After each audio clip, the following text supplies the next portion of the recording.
Tere uudiste stuudiost, mikrofoni juures Rohko Debelak.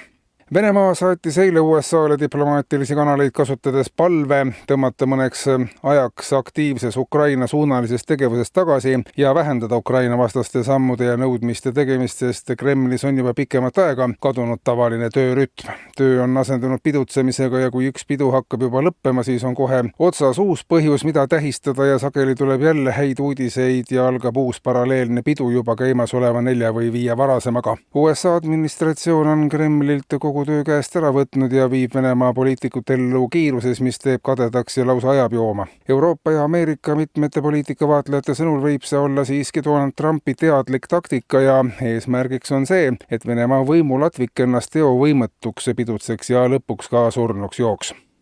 Ja Eestisse.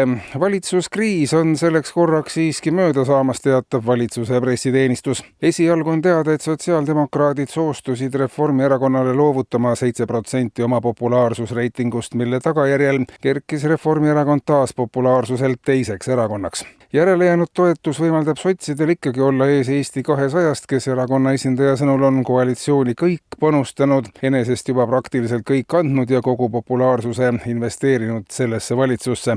Poliitikavaatlejate sõnul on praegune valitsus väga populaarsuskulukas. Arvutisimulatsioon näitas, et kui Isamaa tuleks sotside asemel valitsusse, siis nende praegusest populaarsusest jätkuks vaid 2 kuuks.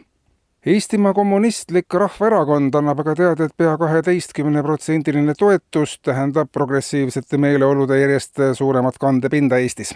Erakonna esimehe Viktor Kingissepa sõnul on ees ootamas palju tööd ja välja tuleb lähemas võimalikus tulevikus vahetada kõik praeguse valitsuse liikmed ja välja tuleb vahetada ka kõik praeguse valitsuse toetajad ehk valijad, kes praegu võimul olevad erakonnad Riigikokku on valinud. Nimekirju Eestimaa Kommunistliku Rahvaerakonna linnade ja maakondade kontorites koostatakse ja võimu realiseerumise korral saab vaenuliku elemendi riigist välja saata üle piiri idapoolsematesse piirkondadesse, kus on olemas juba ajalooliselt vääriti mõtlevate inimeste ümberkasvatamise suured kogemused. Kindlasti teab keegi kedagi, kes praeguse valitsuse ja laiemalt kõduneva liberalismi toetaja on ja sellistest tuleks erakonna kontorisse teada anda, et ei tekiks venitamist ja segadust nagu eelmisel kaugel korral. Enam kui pool sajandit on möödas ja kõik ei pruugi iseenesest sujuda, lisaks erakonna esimees Viktor Kingissepp.